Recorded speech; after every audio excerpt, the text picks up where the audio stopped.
마지막 유언. 모든 것은 순간순간 시시각각 흩어지고 조금씩 소멸해 간다. 그러니 이 순간을 헛되이 보내지 말고 게으름 없이 정진하도록 하라. 이것이 죽음을 앞에 두고 당신들의 스승으로서 남기는 마지막 유언이다. 화를 내면 안 되는 진짜 이유. 당신이 가까운 친구나 지인을 저녁 식사에 초대해서 손수 음식을 만들어 접대하려고 했다. 그런데 공교롭게도 그들은 볼 일이 있다며 모두 금세 돌아가 버렸다. 테이블 위에는 접시에 담겨진 요리가 손도 대지 않은 채로 잔뜩 남아있다. 당신은 모두가 돌아간 후에 홀로 남아 외롭게 음식을 먹게 되었다. 이와 같이 누군가가 당신을 분노하게 만들거나 공격해온다면 이는 분노라는 독이 풍성하게 담긴 요리를 차려 당신을 저녁 식사에 초대한 것과 같다. 만약 당신이 냉정함을 잃지 않고 끝까지 화를 참아낸다면 분노라는 이름의 요리를 먹지 않고 돌아갈 수 있을 것이다. 그리고 화를 낸 사람의 마음에는 당신이 먹지 않은 독이 가득한 요리가 손도 대지 않은 채로 잔뜩 남게 될 것이다. 또한 그 사람은 홀로 분노의 요리를 먹으며 스스로 무너질 것이다. 부처의 말씀. 험담을 해서는 안 되는 이유. 사람은 입속에 날카롭게 날이 선 도끼를 갖고 태어나 그 도끼로 다른 사람에게 상처를 입히려 한다. 하지만 사실은 자신도 모르는 사이에 자기 자신의 마음에 상처를 입힌다. 이는 다른 사람을 비난하는 험담의 도끼를 휙하고 휘두를 때마다 가장 마음이 경직되고 뇌 속의 신경이 불쾌한 자극을 받으며 내장에서는 독소가 발생하고 호흡에는 독가스가 섞이기 때문이다. 당신은 지금까지 당신의 마음이 생각한 것의 집합체.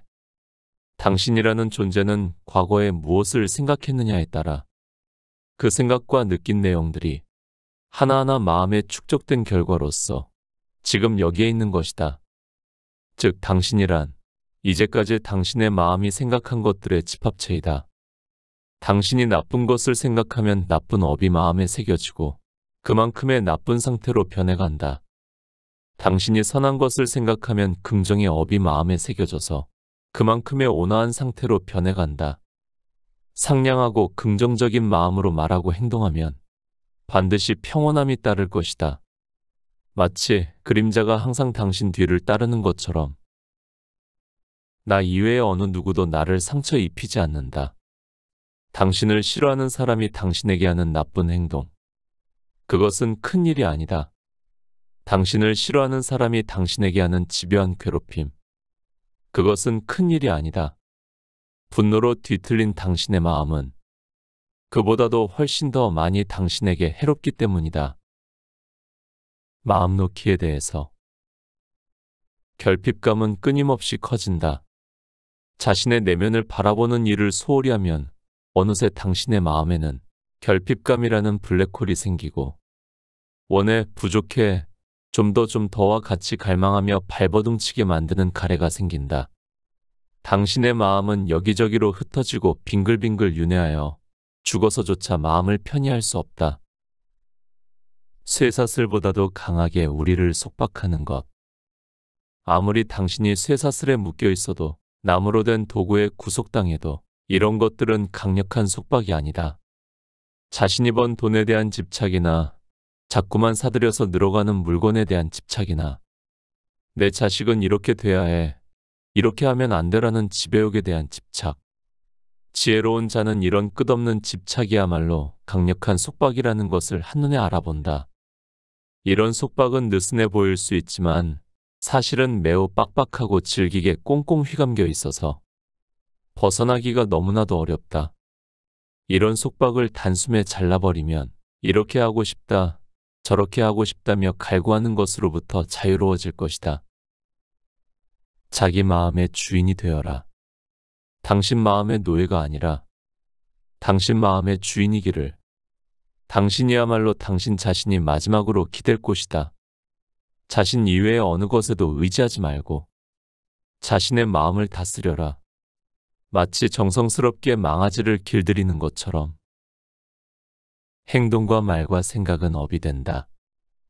부정적인 행동이나 부정적인 말, 부정적인 생각을 할 거라면 차라리 아무것도 행하지 말고 아무것도 말하지 말고 아무것도 생각하지 않는 편이 낫다.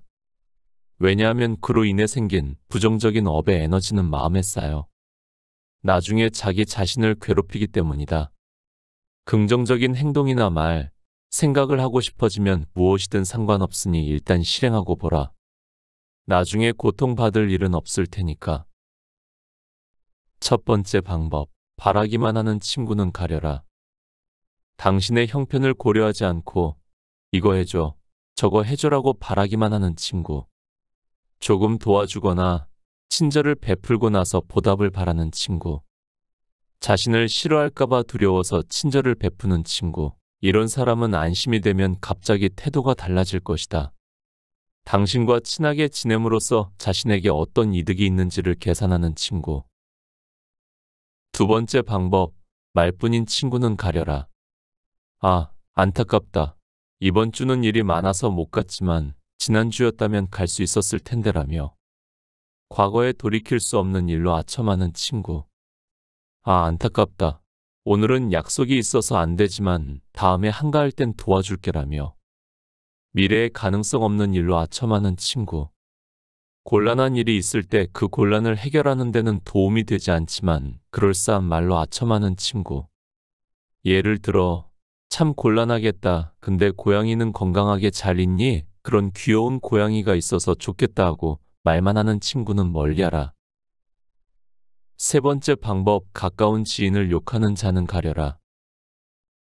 어머니, 아버지, 형제자매, 배우자, 이런 소중한 가족과 친지들에게 무례하게 행동하거나 상처가 되는 말을 하고 괴롭히는 사람은 아무리 겉으로 좋은 사람인 척 연기하고 회사나 학교에서 친절한 척해도 저급한 사람이라는 걸 알아두고 그들과 어울리지 않도록 해야 한다. 네 번째 방법, 말만 앞서고 아무것도 행하지 않는 자를 가려라. 염치 좋게 넌 친구야 라고 입에 발린 말을 하면서도 어떤 일을 부탁받았을 때 아, 지금은 너구리를 기르느라 바빠서 라는 식의 이유로 행하지 않는 사람은 사실은 친구가 아니었군이라고 생각하며 멀리하라. 부처는 이런 말과 함께 혼자 있는 시간을 권유했다. 성격이 나쁜 친구와 있을 바엔 혼자서 걷는다. 아무리 뛰어난 장인이 만든 빛나는 팔찌라도 한쪽 팔에 두 개나 차고 있으면 서로 부딪혀서 짤랑짤랑 소리를 내고 시끄러울 것이다. 이는 성격이 나빠서 자신과 어울리지 않는 친구와 함께 있는 것과 유사하다. 둘의 마음은 부딪혀서 불협화음을 내고 감정을 혼란스럽게 할 것이다. 이를 안다면 차라리 혼자 걸어가는 편이 산뜻할 것이다. 마치 무소의 머리에 솟아난 하나의 뿔처럼. 죽음을 맞이하는 일. 내가 죽는 것도 자연스러운 일이다. 이미 죽음은 내 앞에 서 있다. 그러므로 당신은 내게 의존해서는 안 되고 자신을 등불 삼아 다른 무엇에도 의존하지 말고 힘차게 나아가도록 하라. 오로지 당신의 신체를 바라보고 당신의 감각을 바라보고 당신 마음을 응시하고 마음의 법칙을 응시하면서. 마지막 유언. 모든 것은 순간순간 시시각각 흩어지고 조금씩 소멸해 간다. 그러니 이 순간을 헛되이 보내지 말고 게으름 없이 정진하도록 하라. 이것이 죽음을 앞에 두고 당신들의 스승으로서 남기는 마지막 유언이다. 곁에 두고의 짧은 생각. 가끔 생각하면 뭘 위해서 이렇게까지 열심히 사나 싶습니다. 일요일 저녁만 되면 내일 출근할 생각에 맥이 빠지기 십상이죠. 그럴 때마다 저는 책을 찾습니다. 책을 읽으면 마음이 평온해집니다. 허나 한편으로 부담이 되는 건 부처의 말을 다 이해할 수 있을까라는 생각입니다. 이에 부처는 그렇게 하지 않아도 된다고 말합니다. 부처의 말을 들어봅시다. 강을 건너려고 뗏목을 만들어서 강을 건넜다. 그리고는 이 뗏목은 아주 쓸모가 있었으니 버리지 말고 짊어지고 가자라고 생각했다고 하자. 그러나 그런 짐을 떠안는다면 너무 무거워 제대로 걸을 수 없게 될 것이다. 그것이 업적이든 학력이든 경력이든 모두 이 뗏목과 같다. 내가 하는 말도 가르침도 진리조차도 그 뗏목에 지나지 않으니 당신이 나의 가르침을 다 사용했다면 미련 없이 버리고 가라. 저는 책에 담긴 그의 말에 위로를 얻었습니다. 책을 학문으로만 생각했던 저의 생각을 바꿨습니다. 책으로 그저 말 한마디에 따뜻한 위로를 받고 강렬한 용기를 얻고 평온한 고요를 얻는다면 책으로 얻을 수 있는 건 모두 얻었다고 만족하려고 합니다. 오늘 곁에 둘 단어. 버리고 가라를 마음에 새깁니다. 함께 해주셔서 감사합니다. 책. 부처의 말을 읽고